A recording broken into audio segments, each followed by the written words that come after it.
Me and Yolanda and the others. I like reading old newspapers. I read human interest stories, like who got shot or how many family members died in a house fire decades ago. I like the time and distance between the stories. Anything too fresh I can't deal with right now. I found this story about a 34-year-old African-American mother of 5 who got shot and she was 8 months pregnant. Happened in November of 2000, my birth month. In 2000, I wasn't doing nothing. I had dropped out of college. I was living in a kitchenette in a brownstone. My family used to live there with me. But they had moved out in 1994 when they bought a house. They left me behind to fend for myself. I couldn't keep a job, and my family truly hated this. In November of 2000, I never knew that Yolanda Coles was a breathing human. How was I to know? I lived and still do in Brooklyn, and she lived all the way in Richmond, Virginia in the projects. I brought a cake for my birthday from Maxwell's Bakery. It was a strawberry and pineapple filling cake. It had plastic roses for decorations, and I paid for it with food stamps. I can't remember if I got the cake on my birthday, before, or after. Yolanda got shot in the early morning hours of Monday, November 6th. She was standing in front of her apartment about 12:30 a.m. A new day, one day before my birthday, with no job and not much of anything to live for. Yolanda had lots to live for.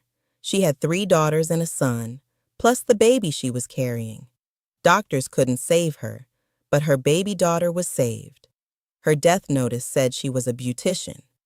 I am not gifted at doing my own hair. As a matter of fact, I am not gifted at doing nothing. That song, What Am I Living For?, plays in my head. My mother thinks, and still to this day, that I am living for nothing.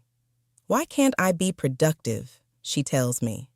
Yolanda's story and death didn't play a large role on the stage of life. Each article I find repeats the same thing.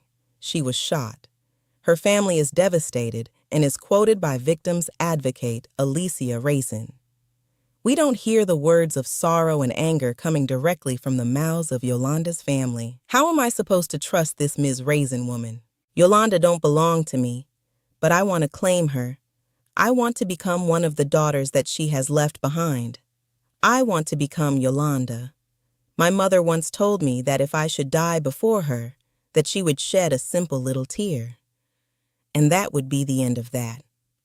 Yolanda's obituary says that her 5 children, father, and other family would cherish her memory. Where is her mother? I find an obituary from February of 2000. Yolanda's infant daughter, Little Miss Destiny, died on Valentine's Day. Shit, 9 months before she is shot and killed, she buries an infant daughter. It states that Little Miss Destiny was preceded in death by her grandmother, who happens to be Yolanda's mom.